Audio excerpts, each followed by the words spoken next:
ഇനി എൻ്റെ അടുത്ത അപ്രിയ ഗാനം മലയാളത്തിലെ വൺ ഹിറ്റായിട്ടുള്ള സൂപ്പർ ഹിറ്റായിട്ടുള്ള ഒരു സോങ്ങാണ്. നിങ്ങൾക്ക് വല്ലാതെ ദേഷ്യമൊക്കെ എന്നോട് തോന്നുന്നു. എനിക്ക് ആ പാട്ടിനോട് യാതൊരു ഇതുമില്ല. ഞാൻ നേരത്തെ പറഞ്ഞ എനിക്ക് ഒരേ ട്യൂൺ ഫീൽ ചെയ്തുകൊണ്ട് മാത്രമേ ഞാനത് പറയുന്നുള്ളൂ. അനുരാഗ വിലോചന എന്നുള്ള നീല താമരയിലെ സോങ്ങാണ്. ഞാൻ പറഞ്ഞു എനിക്ക് ആ സോങ് കേൾക്കാൻ വളരെ താല്പര്യമുള്ളതാണ്. പക്ഷേ ഒന്നാമത് അതിലെ വിഷ്വലൈസേഷനും എനിക്കെന്തോ നമ്മളുടെ പേഴ്സണലാണല്ലോ ഈ കാര്യം. അതുകൊണ്ടാണ് നീല താമരയിലെ ഈ സോങ് എനിക്ക് അപ്രിയഗാനമായിട്ട് ഞാൻ പറയുന്നത്. അനുരാഗ വിലോചൻ്റെ രണ്ടാമത്തെ സിനിമ ആയ കാളിദാസൻ കവിത എഴുതുകയാണ്. സ്നേഹത്തെയാണ് നമ്മൾ ഡിഫൈൻ ചെയ്യുന്നത്.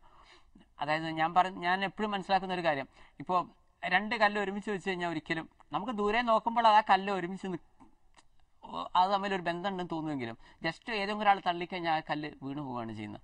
അതേപോലെ ഒരു രണ്ട് സുഹൃത്തുക്കൾ അല്ലെ ഒരു ഭാര്യയും ഭർത്താവും അല്ലെ കാമുകൻ ഇവർക്കിടയിൽ ഒരു ബന്ധം സ്ട്രോങ് ആവണമെങ്കിൽ സ്നേഹം എന്ന് പറഞ്ഞൊരു സാധനം അതിൻ്റെ ഇടയിൽ വേണം. അതായത് രണ്ട് കല്ലുകൾ തമ്മിൽ സ്ട്രോങ് ആവണമെങ്കിൽ അതിൻ്റെ ഇടയിൽ ഒരു സിമെൻറ്റ് ഒരു മോർട്ടർ അതിൻ്റെ ഇടയിൽ വേണം. പലപ്പോഴും അതില്ലാത്തതുകൊണ്ടാണ് പല ബന്ധങ്ങളും തകരുന്നത് ഞാൻ വിചാരിക്കുന്നത്. അതായത് സ്നേഹം എന്ന് പറഞ്ഞാൽ നമ്മൾ നാച്ചുറലായിട്ട് ഒരാളെ നമ്മളെ ഇഷ്ടപ്പെടണം. അതേ ആ ഒരു കാര്യം പലപ്പോഴും ഇല്ലാതെ നമ്മളൊരു റെഡിമെയ്ഡ് ആയിട്ടുള്ള ഒരു സ്നേഹം തുടങ്ങുന്നിടത്ത് പല പ്രശ്നങ്ങളും ഉണ്ടാവും. സ്നേഹം സംഗീതം സന്തോഷം നീയല്ലേ പ്രാണസഖി പ്രേമമയീ. അപ്പോൾ വിവാഹം എന്ന് പറഞ്ഞു കഴിഞ്ഞാൽ ഒരു സൂചി മുനയിൽ ഒരു ചിത്രശലഭത്തെ നിർത്തുന്ന പോലെയാണ്. അതായത് പ്രണയം എന്ന് പറഞ്ഞു കഴിഞ്ഞാൽ ഓടിക്കളിക്കുന്ന ഒരു ചിത്രശലഭത്തെ പോലെയാണെന്നാണ് ഞാൻ മനസ്സിലാക്കുന്നത്. ഈ ഒരു കാര്യം ഡിഫൈൻ ചെയ്യുകയാണ് എൻ്റെ രണ്ടാമത്തെ സിനിമയായ കാളിദാസൻ കവിത എഴുതുകയാണ് ചെയ്യുന്നത്. ഇനി എനിക്ക് എൻ്റെ അടുത്ത അപ്രിയ ഗാനം നമ്മൾ നേരത്തെ പറഞ്ഞ ആ ഗണത്തിൽ തന്നെ മേക്കപ്പ് മാൻ എന്ന സിനിമയിലെ ഒരു ഗാനം, ആര് തരും നീ ആര് തരും. യൂട്യൂബിലെ എനിക്ക് നേരിടേണ്ടി വന്ന ഒരു വിവാദം ഇതാണ്. എൻ്റെ ആ സിനിമയിലൊരു പാട്ടുണ്ട്, അങ്കനവാടിയിലെ ടീച്ചറെ എന്ന് പറഞ്ഞൊരു പാട്ടുണ്ട്. എന്നെ വിളിച്ചിട്ട് പലരും ചോദിക്കുന്നു എന്ത് ലിറിക്സാണ് നിങ്ങളുടേത്, ഒരു സാഹിത്യം അല്പമെങ്കിലും നിങ്ങളെ ഈ അങ്കനവാടിയിലെ ടീച്ചർ എന്ന് പറഞ്ഞ പാട്ടിനുണ്ടോ? നമ്മളൊരു ബുദ്ധിജീവികളുടെ ഒരു നാട്ടിൽ ഇത്രയൊക്കെ സാഹിത്യകാരന്മാരും കവികളൊക്കെ ഉള്ളൊരു നാട്ടിൽ നിങ്ങളിങ്ങനെ ഇത്രയും സിമ്പിളായിട്ട് പുഴുക്കും പുട്ടും കഴിച്ചില്ലേ, ഇംഗ്ലീഷ് പഠിത്തം കഴിഞ്ഞില്ലേ, ഇങ്ങനത്തെയൊക്കെ വേർഡ്സ് നിങ്ങൾ എന്തുകൊണ്ട് എഴുതി?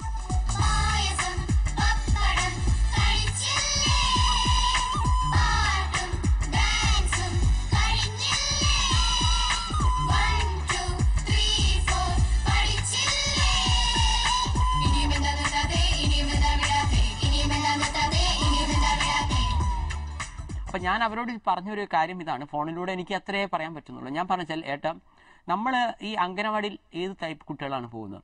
3, 4, 5 വയസ്സുള്ള കുട്ടികളാണ് പോകുന്നത്. ആ കുട്ടികൾ നിങ്ങൾ ഈ പറയുന്ന പോലെ ബുദ്ധിജീവി ഗാനങ്ങൾ എങ്ങനെയാണ് പാടുന്നത്? അവർക്ക് എവിടെ നിന്നാണ് ഇത്തിരിയൊക്കെ സാഹിത്യം വരുന്നത്? ഒരു സാധാരണ ഒരു എവറേജ് ഒരു കുട്ടി അവരുടെ എക്സ്പീരിയൻസ് എന്നാണ് അവർ പാടുന്നത്. ഇപ്പോൾ പുഴുക്കും പുട്ടും കഴിച്ചില്ലേ എന്നൊക്കെ ലൈൻസ് വരുന്നത് ഒരു അംഗനവാടിയിൽ കുട്ടികൾ കഴിക്കുന്ന ഭക്ഷണമാണ് പുഴുക്ക്. ഒരു നോർമൽ ഒരു കുട്ടിയുടെ മാനസികാവസ്ഥയിൽ നിന്നുകൊണ്ടാണ് ഞാൻ എഴുതുന്നത്. അതുകൊണ്ടാണ് ഞാൻ ബോധപൂർവ്വം അതിലെ സാഹിത്യം ഒഴിവാക്കുന്നത്. അതിൻ്റെ ഏറ്റവും വലിയ റിസൾട്ടാണ് പൊതുവിൽ തന്നെ എൻ്റെ എല്ലാ ഗാനങ്ങളിലും ഞാൻ പരമാവധി സാഹിത്യം ഒഴിവാക്കുകയാണ് ചെയ്യുന്നത്. മാത്രമല്ല ഞാൻ അവരോട് പറയണ്ടായി, ഇങ്ങനെയൊന്നും എവിടെ ഒരു നിയമമൊന്നുമില്ല. ഇപ്പോൾ ഒരു പാട്ട് എന്ന് പറഞ്ഞു കഴിഞ്ഞാൽ ഇങ്ങനെയൊക്കെ വേണം, അതിൽ ഇത്രയൊക്കെ സാഹിത്യം വേണം, മനുഷ്യന്മാർക്ക് മനസ്സിലാവരുത്, അതിൻ്റെ ലൈൻസ് എന്തൊക്കെയോ കുറേ കാട്ടിക്കൂട്ടിലാണെന്നുള്ള അങ്ങനത്തൊന്നുമില്ല. നമ്മളുടെ ജനറൽ നോളജ് വിളിച്ചു പോകാനുള്ള നമുക്ക് ഇത്രയൊക്കെ വിവരമുണ്ടെന്ന് മറ്റുള്ളവരിൽ കാണിക്കേണ്ട വേദിയല്ല ഒന്നും. ആളുകൾക്ക് ഇഷ്ടപ്പെടണം, ദാറ്റ് ഈസ് ഇമ്പോർട്ടൻറ്റ്. ജനങ്ങൾ എൻജോയ് ചെയ്യണം, അതാണ് ഇമ്പോർട്ടൻറ്റ്. എനിക്ക് ഉറപ്പിച്ച് പറയാൻ പറ്റും അംഗനവാടിയിലെ ടീച്ചറെ ഇന്ന് ഈ കേരളക്കരയിലെ ഏത് കുട്ടിയും ഒറ്റ പ്രാവശ്യം കേൾക്കുമ്പോൾ തന്നെ പാടുന്നതാണ്. ഏത് സ്കൂളിലായാലും ഏത് നഴ്സറി കുട്ടികളായാലും അവരത് ഇഷ്ടപ്പെടുന്നു. കാരണം കുട്ടികൾക്ക് വേണ്ടിയിട്ട് ഇവിടെ ഗാനങ്ങളില്ല. കാരണം കുട്ടികൾക്ക് വേണ്ടി പ്രത്യേകിച്ച് അവരൊന്നും ചെയ്യാറില്ല. കാരണം കുട്ടികൾക്ക് വേറെ വോട്ടേഴ്സ് റൈറ്റ് ഇല്ല, അതുകൊണ്ട് അത് കിട്ടില്ല. കുട്ടികളിപ്പോൾ ഫസ്റ്റ് ഡേ സിനിമയ്ക്ക് പോകില്ല. അപ്പോൾ കുട്ടികളുടെ സൈക്കോളജി, കുട്ടികൾക്ക് വേണ്ടി ആരും ഒന്നും ചെയ്യാറില്ല. അതുകൊണ്ട് എനിക്ക് ആ ഒരു ആംഗിളിലാണ് ഞാൻ അംഗനവാടിയിലെ ടീച്ചർ എന്നുള്ള പാട്ട് എഴുതുകയും ഇതേപോലെ തന്നെ കുട്ടികൾ മുഴുവൻ ഏറ്റെടുത്തു. കാരണം കുട്ടികൾക്ക് അങ്ങനത്തെ യാതൊരു അസൂയില്ല. ഇയാൾ മലയാളിയായിപ്പോയി, അല്ലെങ്കിൽ ഇയാൾ ഇങ്ങനെയാണ്, ഇയാൾക്ക് ലോക റെക്കോർഡ് കിട്ടുമല്ലോ, ഇയാൾക്ക് ഗിന്നസ് ബുക്കിലേക്ക് ഇയാളെ പേര് വരുമല്ലോ, അതുകൊണ്ട് ഞങ്ങൾ ഇഷ്ടപ്പെട്ടാലും ഇഷ്ടപ്പെട്ടില്ലെന്ന് പറയണം. ഇങ്ങനത്തെ ഒരു സൈക്കോളജിയും കുട്ടികളുടെ കാര്യത്തിലില്ല. കുട്ടികൾ നിഷ്കളങ്കരായതുകൊണ്ട് എൻ്റെ അംഗനവാടിയിലെ ടീച്ചർ എന്നുള്ള പാട്ട് വമ്പൻ ഹിറ്റായി മാറുകയുണ്ടായത്. അതേസമയം ഇപ്പം എന്നെ ഒരു സോങ് ദേഹിയില്ല ദേഹിക്കിപ്പോൾ ദാഹമില്ല, ആ പാട്ട് എല്ലാവർക്കും ഇഷ്ടമായി, ഏറെക്കുറെ ആളുകൾക്ക് കാര്യം മനസ്സിലായി. പക്ഷെ പലരും എന്നെ വിളിച്ച് ചോദിച്ചിരുന്നു, ഏട്ടാ ഈ ദേഹിയില്ല ദേഹിക്കിപ്പോൾ ദാഹമില്ല എന്ന് പറയുന്ന വാക്കിന്റെ അർത്ഥം ഒന്ന് പറഞ്ഞു തരുമോ എന്ന് എന്നോട് ചോദിക്കണ്ടേ. ദേഹിയില്ല ദേഹിക്കിപ്പോൾ ദാഹമില്ല, സുഗന്ധമില്ല സുഗന്ധിക്ക് ജീവനില്ല, തൂവലില്ല മൈലമ്മയ്ക്ക് അഴകില്ല, രാധയില്ല കൃഷ്ണനിനി ഗാനമില്ല.